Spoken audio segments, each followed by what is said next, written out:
Well, hello, good evening, and thank you all for being here today at CASA SEAT for a new session on urban mobility.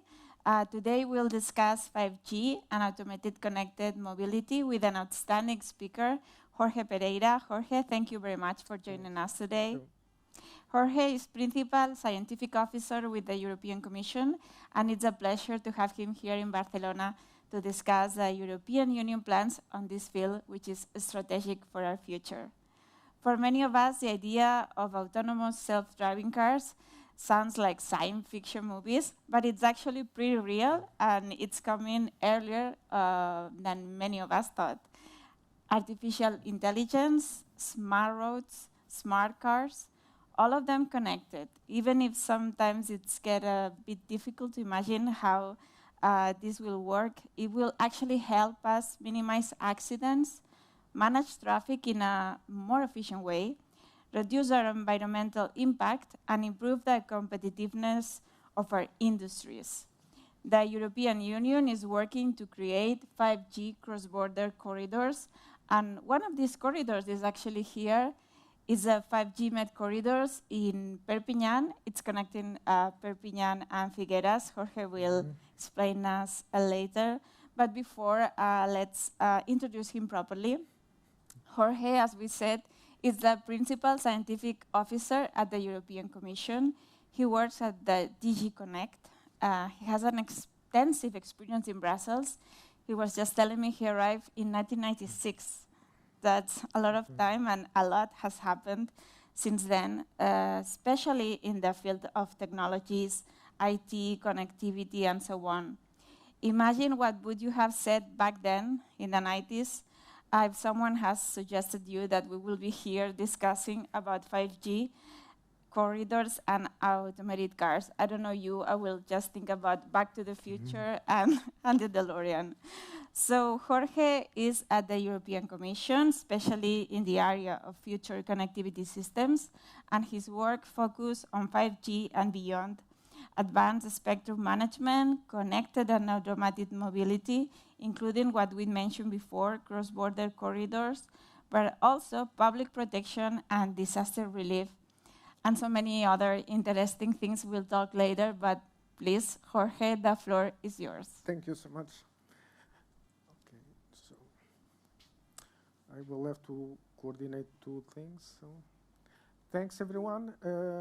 Let me start by saying that I'm here on my personal capacity. One of the things in the Commission is that we never speak for the Commission.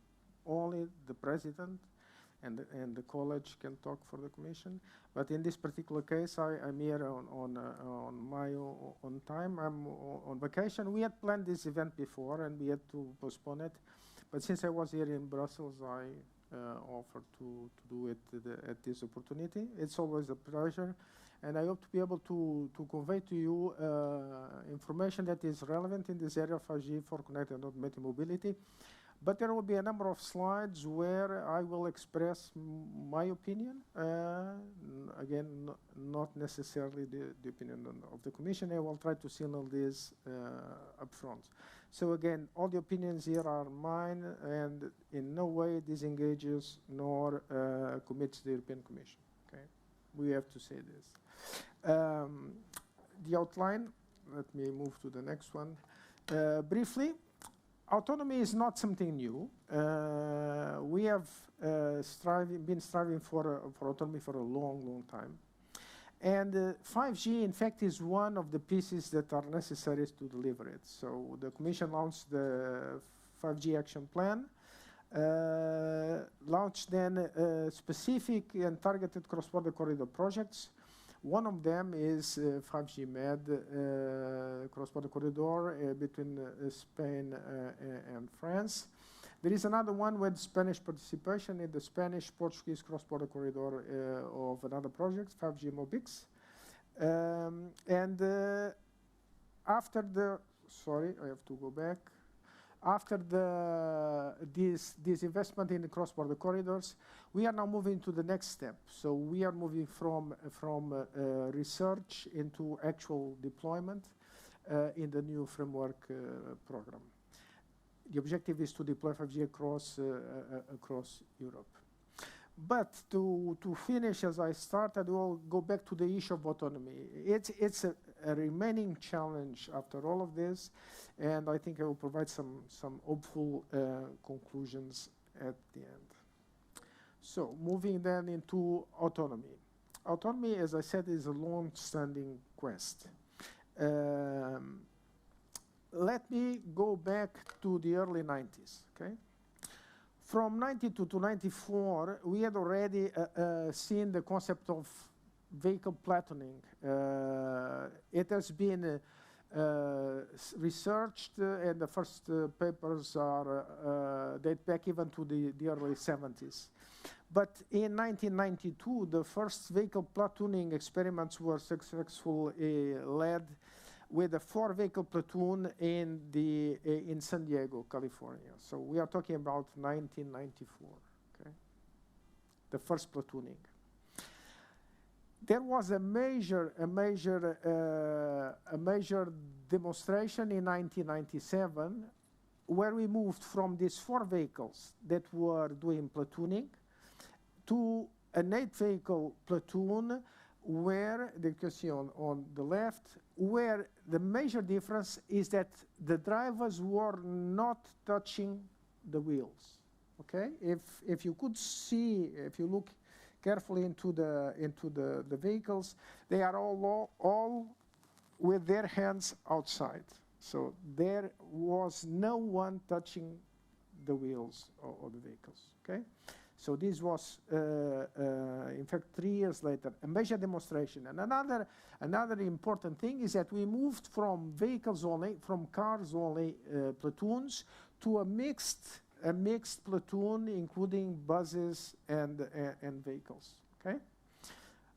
This was in '97, and then the question that rises is, how did they do this? Okay, they did this with a normal vehicle that was, in fact, injected with computing power. Okay, the whole back of the car is a bunch of computers connected to the car so that it effectively controls the car. There was some sort of communication between the cars in the platoon. But if you look at this, and if you had the opportunity of see some demonstrations, I will at the end give you some pointers for actual demonstrations of our projects. This setup, in fact, is better than many of the setups in our projects nowadays, okay? The mess is much bigger. More computers, more connectors. I can tell you this is very professional, okay? I'm not saying that our projects are professional. The complexity nowadays is much higher, okay? But why didn't this happen, okay? Why didn't this happen? If all the way back in the 90s we had this, why did this not work? Because, in fact, the connection between the vehicles was what we call passive technologies. It was mostly, in fact, infrared communications, okay? There was some radar communication, but there was no actual communication between the vehicles in the platoon. There was, in fact, no connectivity between the vehicles. So this is not a connected platoon, okay? And on top of everything, there were problems with the actual technology, okay, involved in all of this. So, yes, there was a nice demonstration, but moving from demonstration, this type of research demo into products was not an easy thing to do. And I can tell you that after this, continued effort was put into all of this. And some of this I will now cover here. Because in the meantime, in the early 90s, there was an effort from, so the first demonstrations were in San Diego, in California. All of them were dealt by the California PATH, which is the Partners for Advanced Transportation Technologies, that brought together a number of universities. One of them was my university in LA. And we were part of this group that were looking into technologies to enable not only platooning, but other intelligent transportation solutions. We were consulting for this California PATH, and we were consulting for one of the operators, GD Labs, that was then later involved in the U.S. National IVHS, or Intelligent Transportation Systems Architecture Study. And in this phase, from 91 to 95, in fact, there was a study of how to provide ITS services across the US. And the conclusion was that you can do it with cellular, okay? This is a conclusion that was done in 93 and then reinforced in 95. Again, why didn't this work? Why didn't it happen again? Because, unfortunately, at that time, there was still we were still in the 2G era. We were launching 3G, but in the US, there were not one network, not like in Europe where we had GSM, but they had in the US, they had the analog, they had GSM, and they had CDMA. So there was not a single technology. So the automotive industry was not able to design solutions based in all these technologies at the same time. So not only there was 3G was not very advanced for ITS purposes, but there was such a mix that it was in fact impossible for the automotive industry to really invest in this process. Let me now jump 20 years, okay? I'm not saying that during 20 years nothing happened. No, there was a lot of effort, especially in the military side. In the meantime, the military have invested a lot in trying to make autonomous military vehicles, okay? Not only jeeps and combat vehicles, but also boats and things of this sort. But they had the money. Still, I don't think they were very successful, because you don't hear very much about autonomous military craft. Now we know they exist, but they are mostly flying drones, okay? I think that's where the success really happened. Not in land vehicles, they were not very successful. But again, let's jump this 20 years, and the Commission launched in 2016 the 5G Action Plan with the purpose of accelerating the deployment of 5G through trials and early deployment in a number of areas, trying to come to pervasive coverage by 2025, okay? That was the point, and this was approved by all the member states. And you have the 5G Action Plan that started with early deployment in selected areas, full deployment in the major cities in the member states, and aiming at by 2025 to have coverage in all urban areas and major transport paths. And why is this important? Is because we need to cover where people are and where people travel, okay? So that's why the focus on these major transport corridors. Why 5G? Why do you need 5G? Because 5G is the only technology. I said before that 3G was not good enough for this. 5G is the only technology that really can provide and enable sufficient levels of automation, okay? Because it provides the feedback that is necessary. And in fact, it's the only way to provide seamless services across Europe, and namely across borders. Why this cross-border issue? The problem is that cross-borders are in general areas that are less populated than the center areas, and namely the capitals, and therefore, being sparsely populated, in general, coverage is not as good. And you need a good coverage in order to maintain autonomous driving, okay? So the focus was in these difficult areas, sparsely populated, because that's where the market does not really justify the coverage. So we needed, the Commission called the attention for these more complicated areas where you need to provide coverage at par with the one that is provided in urban areas.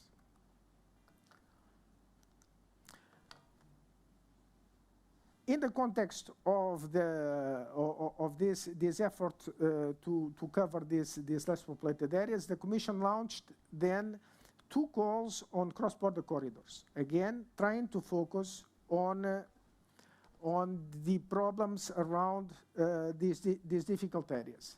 We launched a first call with 3 projects in November 2018 in 3 different areas. 5G Carmen is a corridor, a triangle between Germany, it's a corridor between Germany, Austria, and Italy, from Munich to Bologna. 5G Croco is the corridor, the triangle Luxembourg, Germany, France, and 5G Mobix has 2 corridors, one that I mentioned before, Portugal, Spain, Porto to Vigo, and then one between Greece and Turkey. This is a so-called, hard border. Okay, while the other borders are borders between member states, where there is no need to stop or anything like this. In the Greek-Turk border, this is not the case. But still there needs to be some continuity of services, because there are a lot of platoons that eventually will come from Turkey into Greece and vice versa, where you need to maintain this continuity of service. In these first 3 projects, we invested 63 million euros. So it's a lot of money in these corridors. We launched a second call with 3 other projects. Again, 3 different scenarios. 5G Blueprint is the Belgium-Dutch corridor along the North Sea ports. 5G Routes is it's Finnish, Estonia, Latvia, Lithuania corridor, and 5G Med is the one that I mentioned before, the Spanish-French corridor here. So these quite distinct scenarios. We have invested 31 million euros, and this was complemented with a rail-specific project which was launched in November 2020, okay, with 10 million euros of funding. So we have invested overall around 105 million euros in these 6+1 projects that give a good sample of the complexity of the trans-European transport corridors. You see in white the corridors from the second call, and in red the corridors from the first call, although sometimes it's difficult to see, and I cannot point, sorry for that. But it gives you a sample of the whole corridor. The next phase will be trying to extend this coverage to the actual corridors. So let me now talk about the Spanish-French cross-border corridor, the project 5G Med. 5G Med is a relatively recent project, so they started in 2020. It has not been easy with the pandemic, so they are at the early stages of development. They don't have yet full demonstrations. One of the things that is important is to look at the map there at the border between France and Spain, and you see highways, but there is also a parallel railway corridor as well. And the difference of this project relative to the first call projects is that the first call projects only focus on road. Here they are focusing on road and rail aspects. So it makes it a bit more complicated in that sense, because what we want to provide is the same 5G network will have to support both automotive and rail, advanced automotive and rail applications.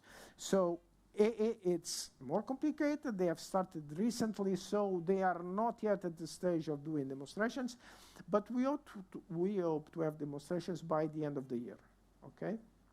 of actual advanced applications in cross borders. But until then, I beg for your patience. Without waiting until, as I said, the end of the year, we have an annual conference, which we usually launch with the presidency of the Union at that stage. We are now under the French presidency. So our conference will be in Grenoble, in France. And there we are going to have an autonomous vehicle exhibition. So if you happen to be in Grenoble early June, you are kindly invited to do this. We are going to transmit this. We will have all this recorded and made available so that people can see what types of vehicles that we are automating. That I could go back, but I would show you exactly the same type of back of the car full of equipment. So that you see, this is not simple. Like, that's the message. It's not simple. One day it will shrink down to nothing. You will not see anything. But you'll have the opportunity there to see the vehicles and see them operating. Okay? There will be some actually moving vehicles implementing some functionalities. So again, if you can, go there. If not, you should follow it at that stage. What happens in the meantime? So in 2016, we launched the 5G action plan, and 21, we updated it now with the aim of moving 5G really everywhere, okay? We launched the Digital Decade package in March 21, and the ambition is to cover all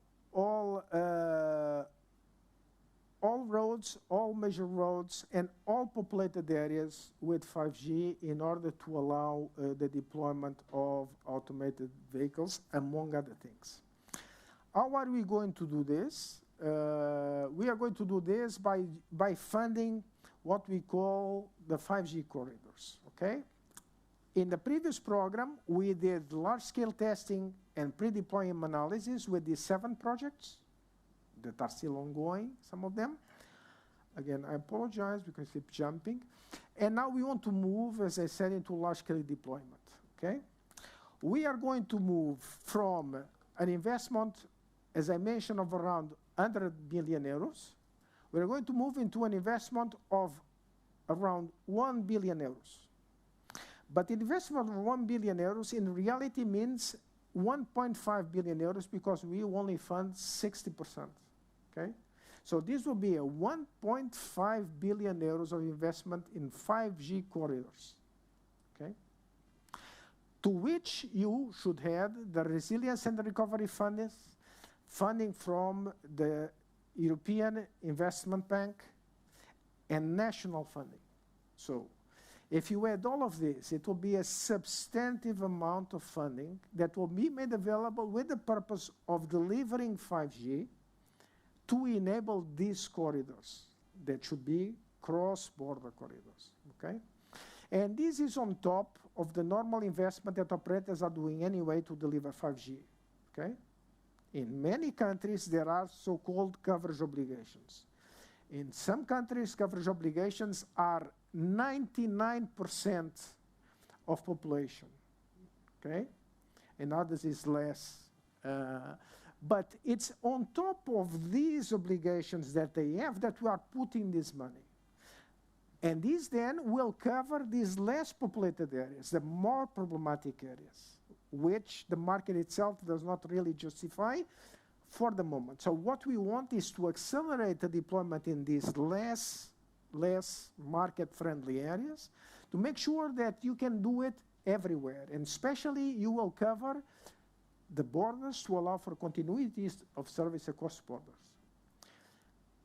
I think you have all an idea of the cross-border traffic across Europe, okay? The commerce routes across Europe are tremendous. The quantity of goods, not only of people, but of goods that crosses borders in Europe is amazing. And if you can make this automatic and maintain continuity of service, this will boost tremendously, reduce costs and boost tremendously the economy. So that's why we are investing this money. And you see that this is, again, I'm not representing the Commission, but this is the policy of the Commission, okay? Why we are investing this? We have launched a call for these cross-border corridors, 106 million for the moment, for initially around 4 to 6 corridors to start with. The call is open until 20th of April. So again, just to say that we are in the first phase of these calls on 5G corridors. There are other activities that relate to 5G that have to do with 5G communities. But this one is the one where we are putting for the moment 106 million, and we'll put the remaining 800 million in successive waves of calls, one at the end of next year and so on. As I promised, let's go back to the autonomy challenge, okay? What is the problem?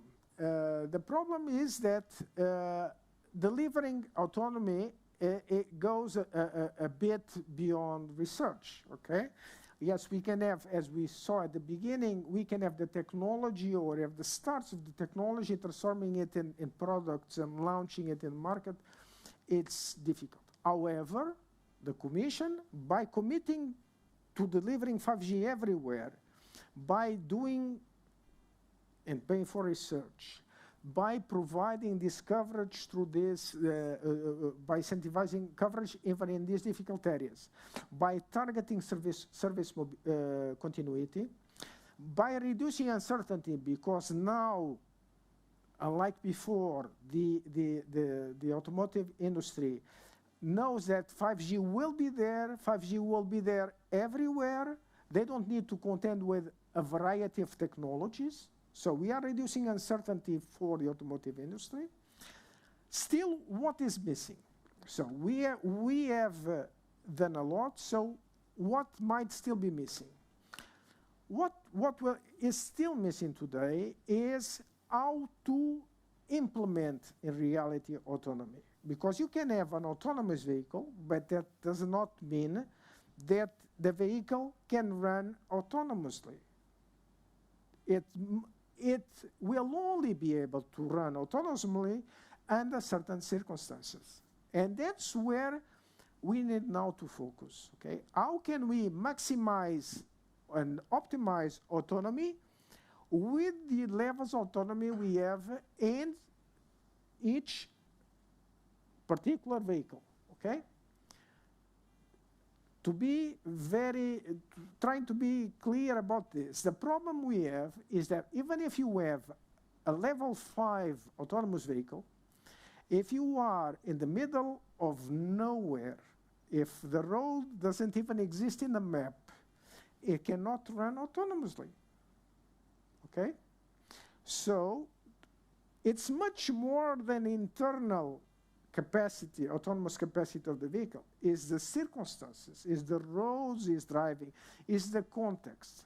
So if you look at a mix of vehicles with different levels of autonomy, some which will even be level 0, i.e. fully non-autonomous, others that can go up to level 3 and level 4, when you put all of them together, no one can assure you that this will work as it was supposed to be. Why?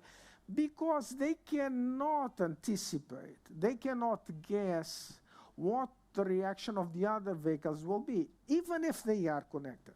Even if they were connected, they cannot guess, okay?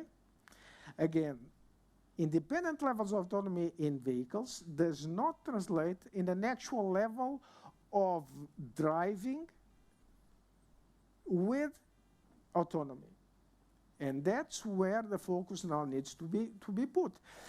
Mixed traffic in terms of autonomy and mixed traffic in terms of having cars, trucks, buses, and all of this makes this a complicated problem. So what we do not want is that in presence of a mixed traffic with mixed levels of automation, that everyone dumps down to level 0. If that were the case, this is dramatic, because people would have invested a lot of money for nothing. So we do not want to dumb down to the minimum common denominator. No, that is not the purpose. But in order not to do this, there is a lot of research that needs to be done to make sure that we can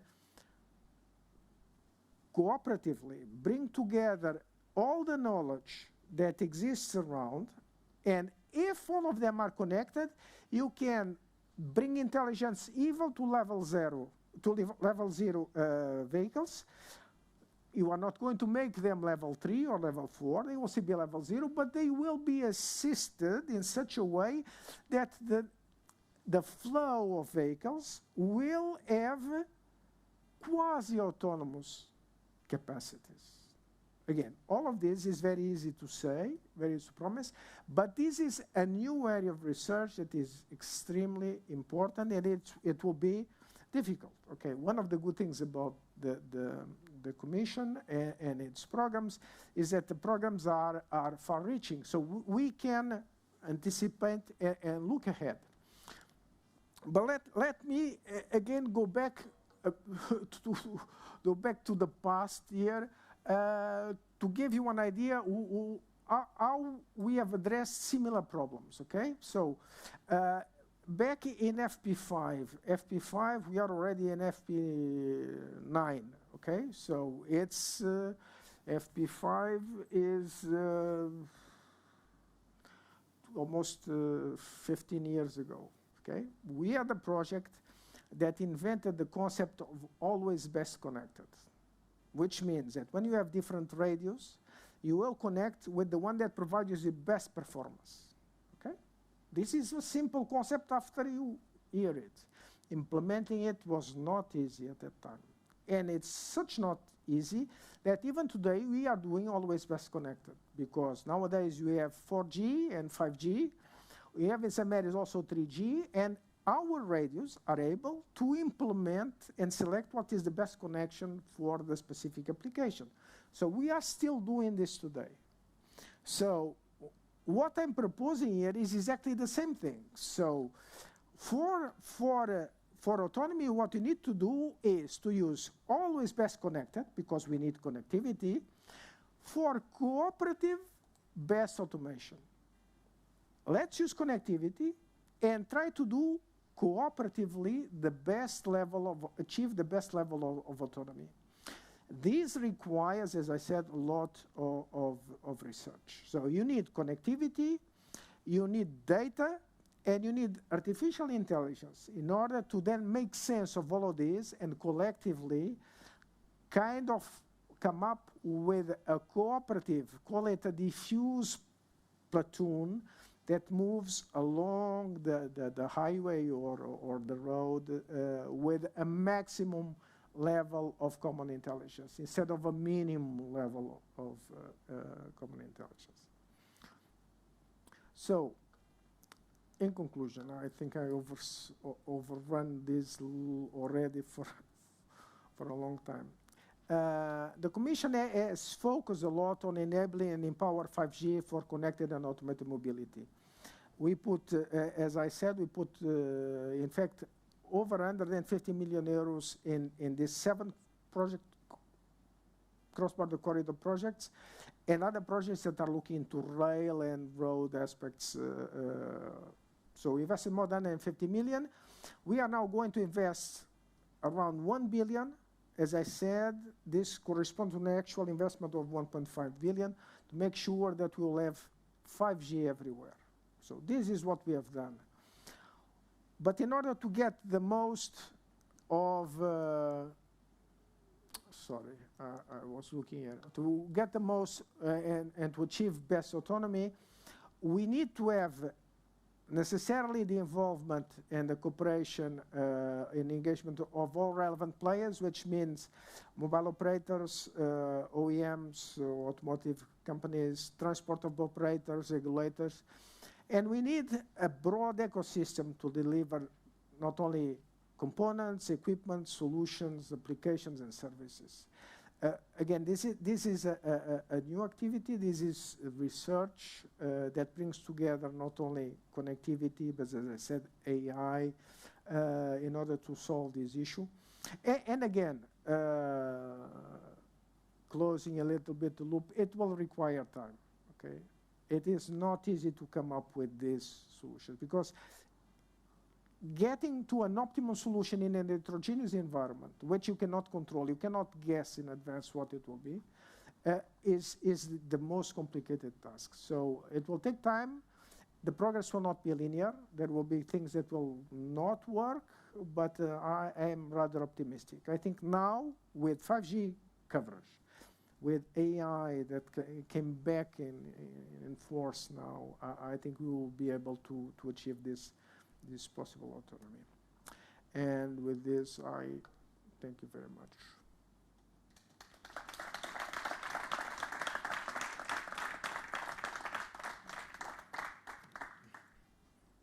So, well, it's a bumpy road towards 5G corridors and automated cars, that's clear. Yeah. And as if was not enough, we have the pandemic, we have the Ukrainian-Russian war.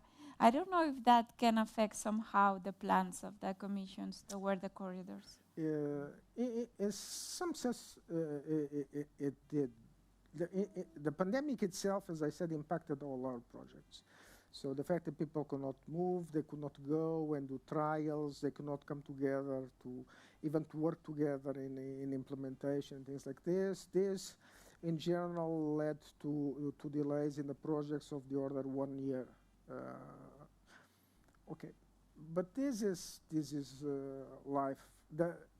The subsequent problems were kind of addressed by the recovery and resilience funds that were a response to the pandemic. These funds will be very important, and they will be very much needed, and I mentioned this in my presentation, to complement the investment in the cross-border corridors. Because the RRF money, the Resilience and Recovery Fund money, is managed by the member states. So they have to select what are the investments. So they are the ones that are going to put additional money to complement the 1.5 billion that I mentioned before. This is very important. Now, the consequences of the Russian invasion are also starting to affect our projects. So attached to the pandemic, we are already feeling it. Many projects. So one of my projects is exactly in the board of Finland, Estonia, Latvia, and Lithuania. They are obviously very concerned, and it's not only that. Is that like with the pandemic, the many companies are forbidding travel of their staff. So this again will impact the meetings of the projects and things like this. Let's hope that this can be also addressed somehow. Mm-hmm. And do you feel that the European automotive industry is ready for all these changes? What would you recommend companies like SEAT, for instance? I think the European automotive industry is well aware, and I think it's well prepared. 2 commissions ago, Commissioner Oettinger launched the 5G Automotive Alliance. So it's the alliance of the operators, mobile operators, with the automotive industry companies. And this was a very big success. This was launched here in Barcelona in the Mobile World Congress. We launched a number of white papers on, namely on the automotive vertical. How can 5G help the automotive industry? The OEMs, they've been involved in our projects in general, but particularly they are involved in the cross-border corridors. We have all of them involved in our corridors, so they are ready. But again, we need, and I think they are fully aware of this, to distinguish research from product. Again, that's where there are other things that need to be done in terms of regulation. But they are involved, they are aware, they have been involved in trials that not only the ones that we are doing with the 5G cross-border corridors, but trials organized also by the DG Move. So they are involved in the trials. They are perfectly aware of 5G and its potential in terms of connectivity. But again, no one can promise miracles. It will take time to implement this. There is a cost associated with this. There are regulations that need to be solved. As I said, permissions to drive autonomously, but also liability issues, all of this. So all of this needs to be ironed out before it happens. But in the meantime, we are progressing a lot in terms of research, and the OEMs are actively involved in this. So they are aware of the issues. But, one of the difficulties that you mentioned that I thought it was like a reality check, it's the coverage, specifically in the rural areas, because everyone has gone to a small town and you don't have even decent Wi-Fi on your mobile or a connectivity on your mobile. So how to tackle this? Yeah, but that's why this was already the focus in 2016, because it was very clear. We had done a general study of broadband coverage, and there were so many gaps across Europe, across all the member states. It's not that some Central European member states are good, and let's say, okay, I'm joking, but the Southern European countries have bad coverage. No, we have bad coverage everywhere across Europe. Okay, so rural areas in general are very badly covered. But unfortunately, or fortunately, all the major highways, they cross these rural areas. And they don't have coverage. That's why we insisted we need to have coverage of all major transport corridors in 2016. Now in 2021, we say we need to have coverage everywhere in Europe where people live, okay? Where people live and where people drive by, there needs to be coverage. And that's why we are investing, because we know that if there are gaps, you will not be able to continue your autonomous driving. There will be an interruption, and falling back from autonomous mode into anything else is very problematic.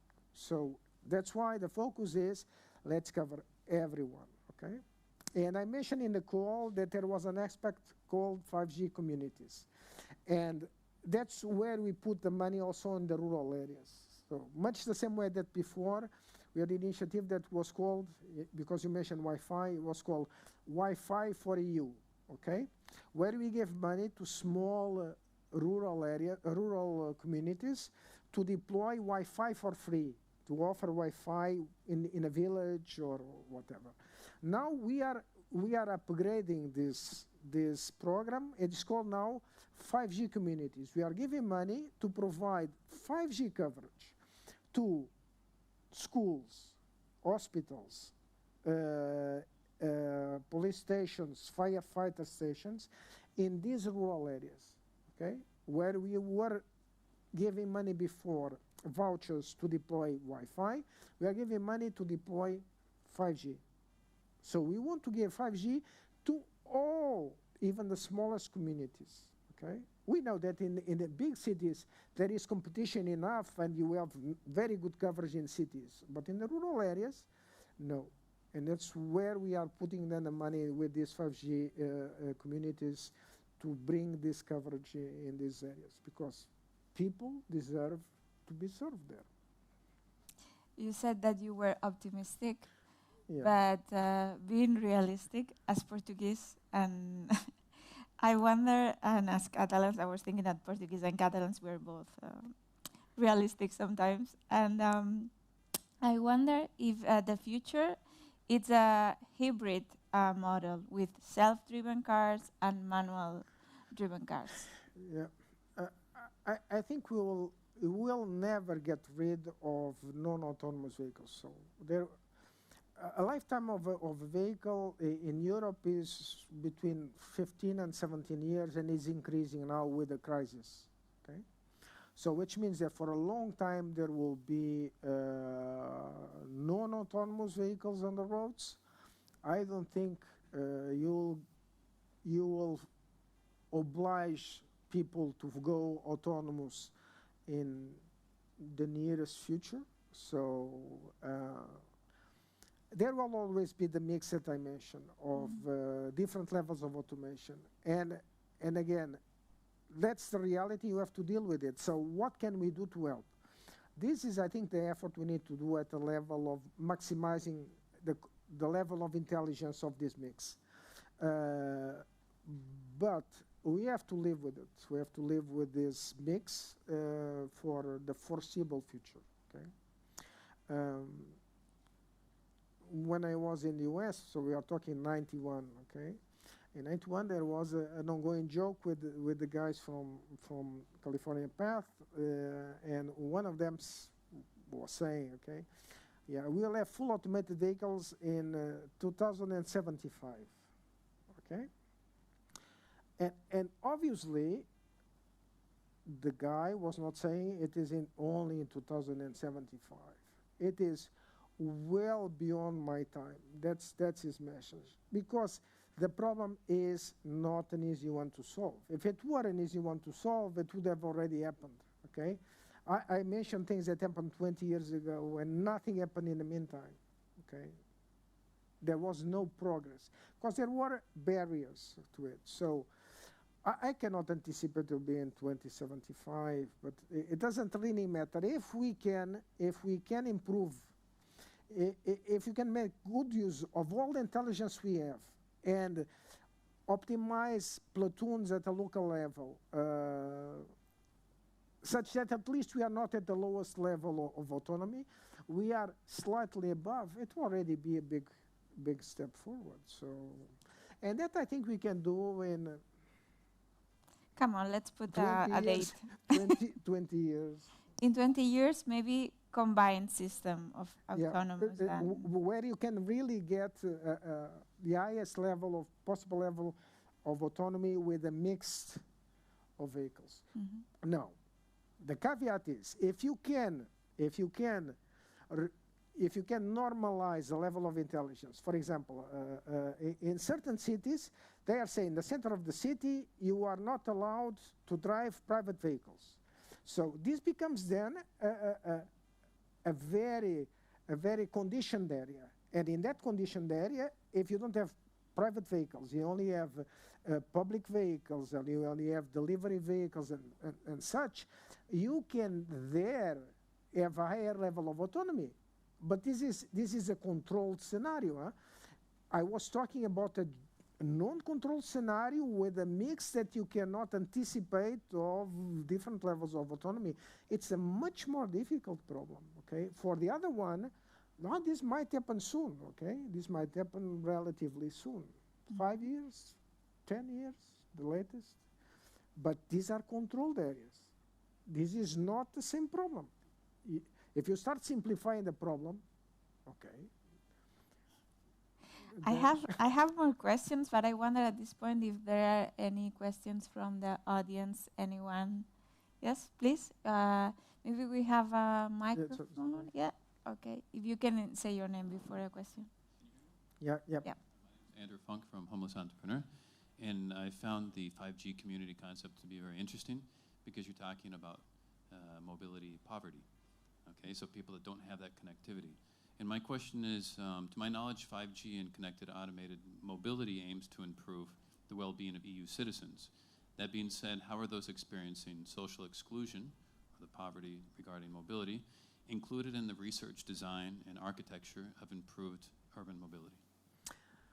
Thank you. Okay, that's a good question, interesting question, but it's a rather political one. Okay, so I was saying that it's very easy to solve the problems if you reduce the complexity. Okay, we are trying to solve the problem of the technology underlying this. Okay, and I think even when I talked about trying to solve maximizing autonomy with a mix of traffic, mix of vehicles, that's what we are trying to do. We do not want to exclude level 0, okay? Because in fact, level 0 will be there for decades still, okay? We want to include these people. Where we are trying to address the excluded ones is exactly by forcing the coverage of rural areas, okay? And we are not doing this only for connected and automated mobility, okay? We are doing this because in the rural areas, it's where we have most of our agriculture, okay? Animal farming is not necessary in rural areas, but agriculture per se is mostly in rural areas. And in order to get the benefits of the so-called precision agriculture, you need to have coverage. So we are not just doing this to cover, okay, a small, honestly, we're not trying just to cover a small village there. No, we are covering not the village. We are providing a service to all the farmers that live there. We are enabling local business there, okay?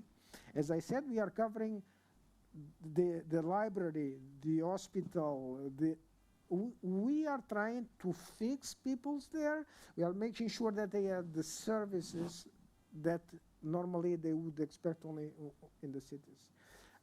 But in 5G 4CAM, we are trying just for the moment to solve the technological problems. The goal that I showed is more ambitious, okay? Much more ambitious. Thank you. More questions from the audience? Yes, please. Hi, my name is Alan McKay. I'm from a company called Citizen Health Communications. So firstly, thank you for speaking English. Despite the chaos my country has caused, I very much appreciate it. As my company title implies, my interest is healthcare. And I'm interested in the degree to which the corridors that you described are integrated with other provision of 5G to help in the delivery of healthcare. It's my contention, for example, given what you said about the complexity of the research that you've got to do, that ordinary citizens are going to benefit from 5G in terms of healthcare and healthcare delivery far sooner than automated travel. Yeah, indeed. In fact, you are absolutely right. And in fact, this is one of the reasons why we are launching simultaneously this call on the 5G communities. Because the idea is, in order to provide service to these, let's call it rural communities, you need to reach them with broadband. Okay, you need to have fiber and 5G. So it's not only 5G, it's fiber and 5G. And if you do this, you can provide then these services to hospitals, schools, libraries, okay, police, firefighters. So you will provide service to the community by bringing not only 5G, but also fiber. And why is this important? Because if you have fiber to all the small villages across Europe, in the middle of these rural areas, you have fiber near all the transport paths. Because why? You are going to deploy your fiber along a road. Okay, so you will have simultaneously coverage for 5G 4CAM. So you'll have 5G for the community, and inherently you will have coverage for all transport paths, not only for highways. So there is a big synergy, okay? And you can say, but you are talking very little money. Yes, but the multiplicative factor is huge, okay? Because we are talking here maybe hundreds of thousands of small villages, each one with a pair of fiber. That it's not the fiber that costs, it's the deployment. So, to give an example, you mentioned Portugal. In Portugal, what they do, they are not putting the underground. They are putting like on top of the telephone posts. It reduces tremendously the cost. Okay, if there's a fire, you are stuck, but or you lost it. But at least you don't have to wait that long to have this. And if you lose it, then the problem is the fire, because putting another fiber, it will not cost much afterwards. So there is a tremendous synergy between 5G communities and 5G for CAM. And that's why we launched, in fact, in the same call. Okay? And I agree, the benefits will be for the communities much earlier than for the autonomous vehicles. Great, more maybe a last question from the audience. Anyone?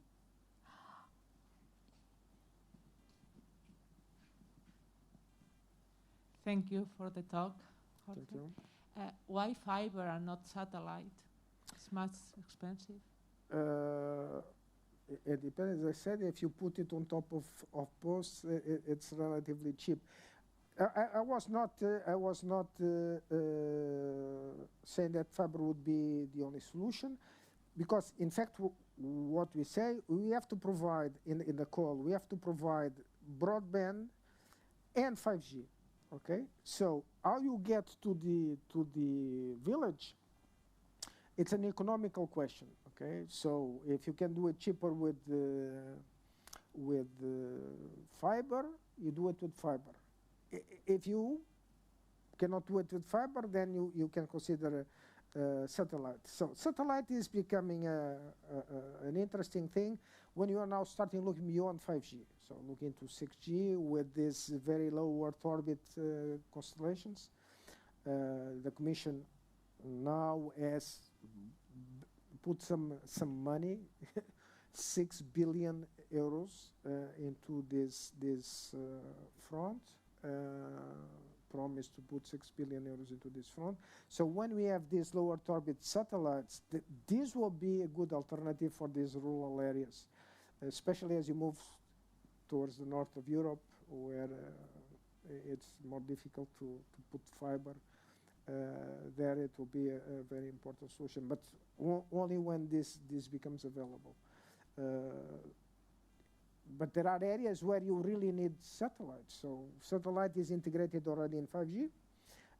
So it's part of 5G. It's just a question, again, the decision will, all these investments, and I want to maybe finalize with this, all these investments are co-investments. As I said, we are putting 900 million, and the community has to put 600 million. So overall is 1.5 billion that we are putting in 5G corridors. It's the same thing for the 5G communities, okay? We are giving vouchers of 100,000 euros. This does not pay for the full system, but it's an incentive for people then to come together and do this. So, what I want to say is the decision will be that someone has to put the rest of the money. So there will be an economic decision, how best can we deliver broadband connectivity to these remote areas.